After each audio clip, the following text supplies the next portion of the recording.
You seem to be operating on a rather different definition of the term Romanticism from any of the usual ones. I can't summarize the usual ones very briefly and yet be accurate, but let me give an indication of the way in which the term Romanticism seems to be popularly used. One such way is this, as an escape from the present to the far away in space, or also in time. An escape in general to the more pleasant aspects of reality. Faraway princesses, enchanted castles, knighthood, chivalry, and so on. It's certainly associated with the term Romanticism. But it has another association too, which supplements but doesn't contradict the first one. Mysticism, a denial of the rational, dream worlds, in which reason is no longer paramount. I remember Shelley's line, where moonlight and music and feeling are one. Or again, Romanticism as a term has the following association: a distortion of reality, but a distortion of reality in a specific direction, in the direction of pleasurable states of feeling. And of course this relates back to the first one, what arouses this pleasure: escape from the tawdriness of present reality. Then there's a more mediumistic conception of Romanticism, I think, on the work of art itself, emphasis on emotion as opposed to reason. And as a consequence of the emphasis upon emotion and upon what's called the overflow of powerful feeling, we have formlessness, since presumably emotions, when they're spontaneously expressed, can't bother to form themselves into any coherent pattern. So formlessness becomes a criterion of Romanticism because of lack of control. Irving Babbitt, in his book Rousseau and Romanticism, seems to have conceived Romanticism in this way, whereas another writer, F.L. Lucas, in his book The Decline and Fall of the Romantic Ideal, seems to have conceived Romanticism in some of the earlier ways that I mentioned. Now we have here quite a grab bag of concepts of Romanticism. They're related, but none of them, of those that I've mentioned, are identical with one another. And yet the concept of Romanticism that you seem to be operating with, Miss Rand, is different from all of them. And I think it would be of interest to our listeners if we could hear you specify in somewhat greater detail what you mean by the term Romanticism when you use it, and when you used it in your lecture last week. Yes, certainly, with pleasure. It's a very interesting question. If you observe what all the definitions or approaches you have mentioned have in common, this will help to understand our approach to aesthetics and what is the difference in our method of approach and in its result, namely our method of definition. All the various theories which you have mentioned are not untrue.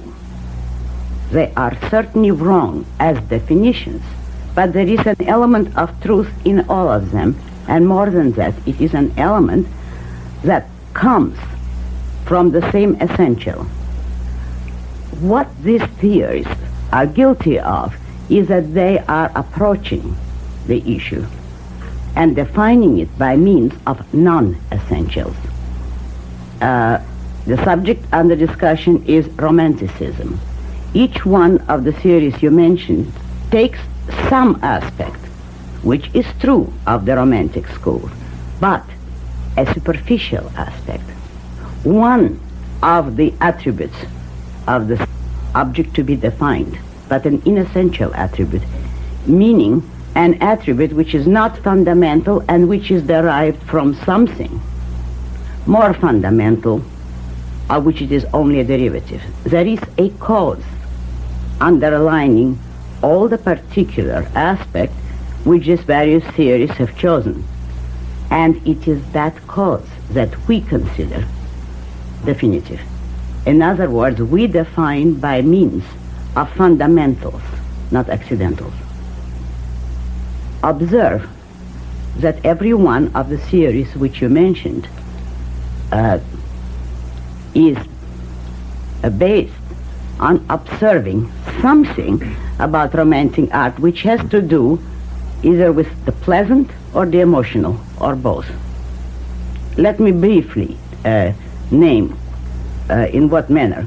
For instance, the first definition says that Romanticism is an escape because it features the pleasanter side. Second theory, mysticism, denial of the rational and escape into the dream world. The third one, pleasurable states which distort reality. That's in effect the same idea. Next one, emotions as opposed to reason, or an overflow of feelings. Then the essential thing is to ask, what does pleasure come from and what do emotions come from? And what all these theories have in common is that they gropingly, inexactly, are dealing with the problem that Romanticism has something to do with the question of values. The common denominator in all these theories is that the Romantic school of writing is concerned with values.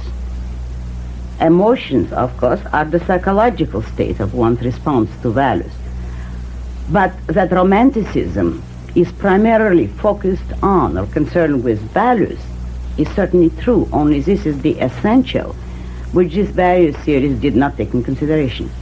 And more than that, Romanticism is in some way, I'm not analyzing these theories, concerned with positive values or pleasant values, as the authors of these theories would state it, that they are concerned with the good. Now, let me repeat what our approach to the issue is. I defined in my lecture what we mean by art as a sense of life.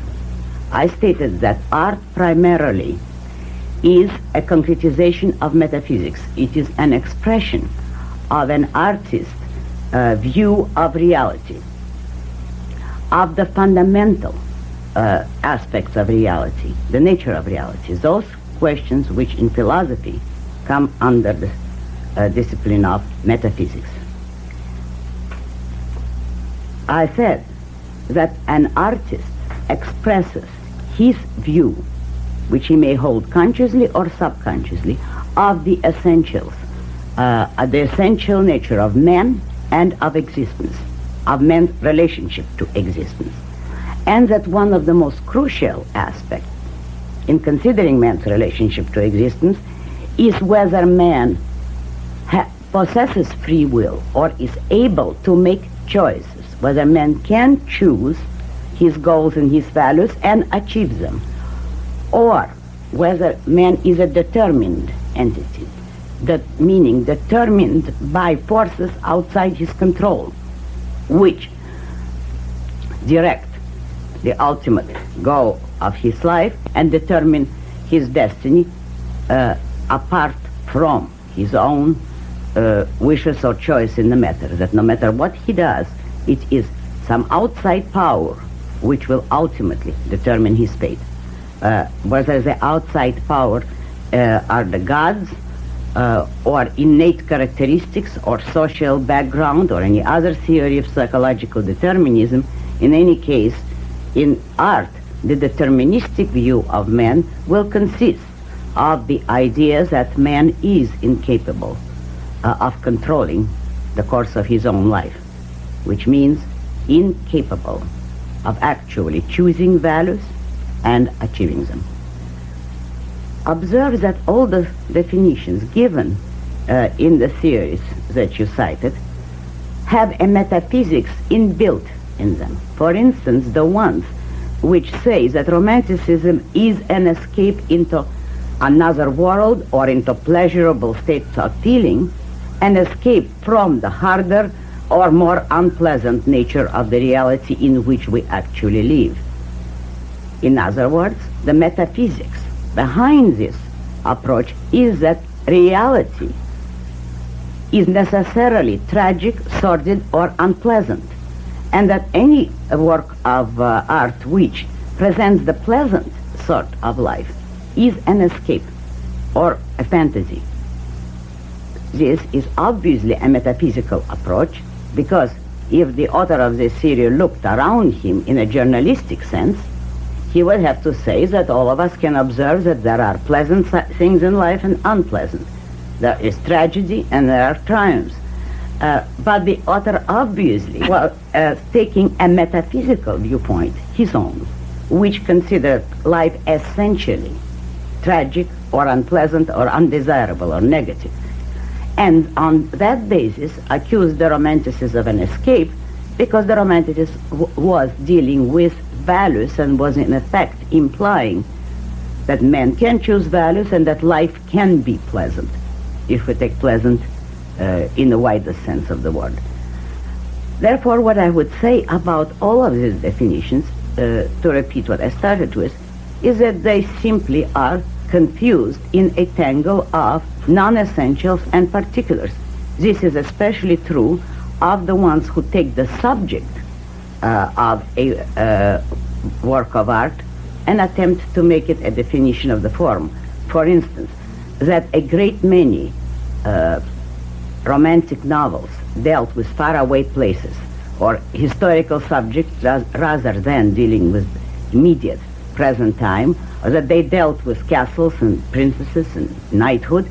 That is a specific, concrete, a particular choice of locale of particular writer. There may be reasons for it, but you cannot take that as the defining characteristic of the Romantic school. And just to cite one crucial example, I'm sure every theoretician would agree that Victor Hugo is a Romanticist, that he belongs to the Romantic school and is in fact the greatest representative of the Romantic school. Well, you take a novel like Les Miserables, and it certainly does not deal with faraway time and places. It deals with France at the time of the author.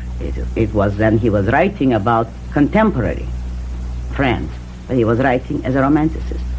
His emphasis was on the abstract essentials of man's nature and man's relationship to existence, and man as a being who could choose values.